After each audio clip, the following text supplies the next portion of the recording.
Jon Jones, who used to be the UFC light heavyweight champion, has had his fair share of legal problems during his long MMA career. Trying to choke him out and finish the fight here. Lyoto's in trouble. Trying to finish this fight. It is all over. It is all over. Wow. Jon Jones remains the UFC light heavyweight champion. This makes me wonder how many times Jones has been arrested. Well, 5 arrests is the short answer. These things happen because of DWI, DUI, domestic violence, and other things. Let's look at what got him into so much trouble with the law. Jon Jones was arrested for the first time on May 19, 2012, when he was thought to be driving while drunk. This story isn't very exciting, at least compared to what Jones did later.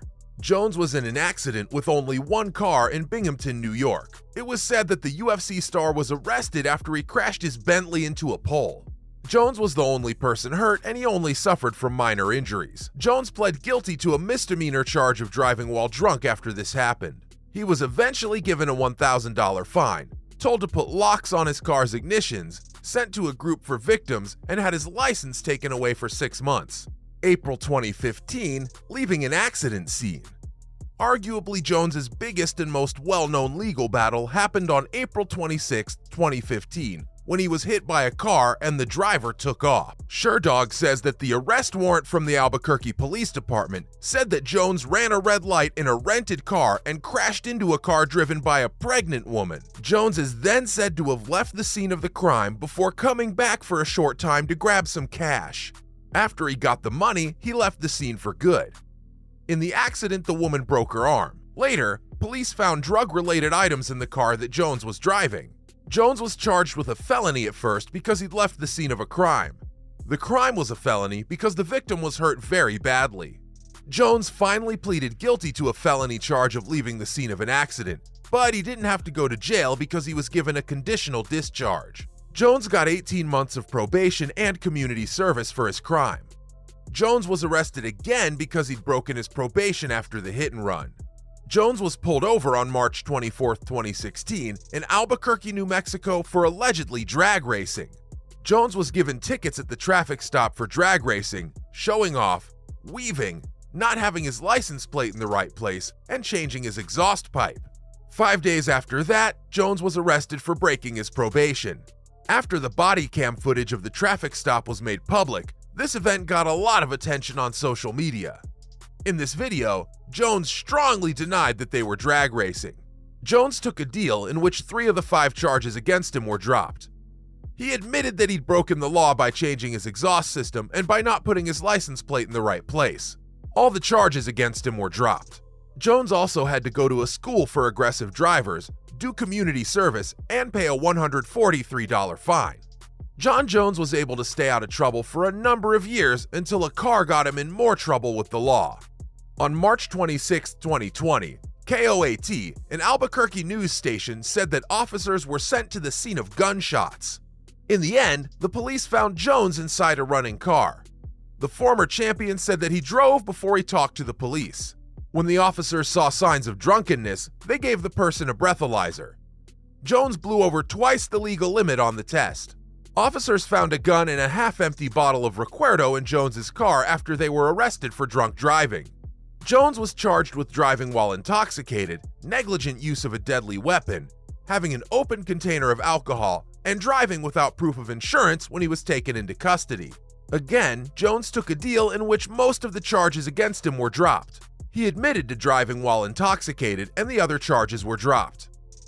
Jones also had to do time in a community custody program, finish a treatment program, do community service, and pay a $500 fine as part of the deal. Jon Jones was arrested for the last time on September 24, 2021 in Las Vegas, Nevada, just hours after his fight with Alexander Gustafsson was added to the UFC Hall of Fame fight wing. Unfortunately, this was the first time Jones had been violent towards a family member.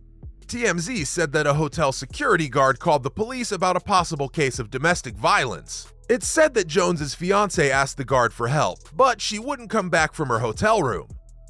Even though Jones's fiancée said he didn't hit her, the guard told police she was bleeding from the nose and lip. At the time of the incident, the couple's 3 daughters were also in the hotel. When the police got to the hotel, they talked to Jones. Body cam footage showed that he seemed drunk and was acting out of control before he headbutted a police car. Jones was eventually caught and charged with misdemeanor domestic violence and felony tampering with a police vehicle. Jones again took a deal that greatly reduced the charges in exchange for pleading guilty. The domestic violence charge was dropped, and he pleaded no contest to a misdemeanor charge of destroying property worth between $25 and $250. Jones was told to pay back $750 to the police department and go to counseling to learn how to control his anger. Jones has won 20 times inside the octagon, beating some of the best light heavyweight fighters ever. 8 of these 20 wins have come against men who've won major MMA titles in the past. 6 of these people had UFC gold, and Bones won 5 of the 6 championship-level fights he was in against these people. The New Yorkers won more fights than anyone else in the history of the UFC's light heavyweight division.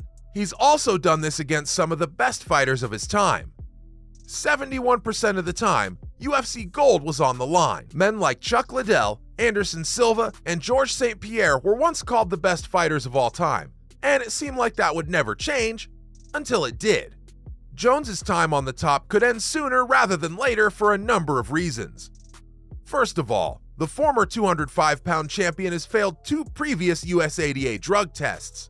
He tested positive for hydroxychlorophene and letrozole metabolite in 2016, and turinabol the following year. Even though he failed drug tests and there were a lot of rumors about him using performance-enhancing drugs, he's still seen as the best UFC fighter ever. But if he lost a 3rd time, he would likely become the Barry Bonds of the UFC, a marketing pariah who'll never again be talked about in the same breath as the GOAT. The 35-year-old's been slowly putting on weight since 2020 so that he can move up to the heavyweight division and become the 6th UFC fighter to win titles in 2 weight classes. He'll have that chance at UFC 285 in March.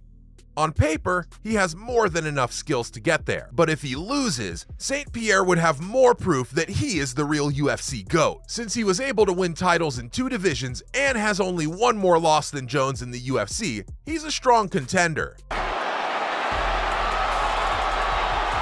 got 1 hook. Rampage has not been stopped in the octagon. That's what Jones wants, to be the first man in the UFC to stop Quentin Rampage Jackson. He's got him. Looking to do it right here. Looking to finish this fight. Quentin's trying to pry it off. It's all over! If former champions like Kamaru Usman and Israel Adesanya had kept being the best at their sport and added being a 2-division champion to their list of accomplishments, they could have moved up in the rankings and passed Jones as the best ever. But both of them recently lost their belts in shocking last-second knockouts, which hurt their chances of becoming the GOAT.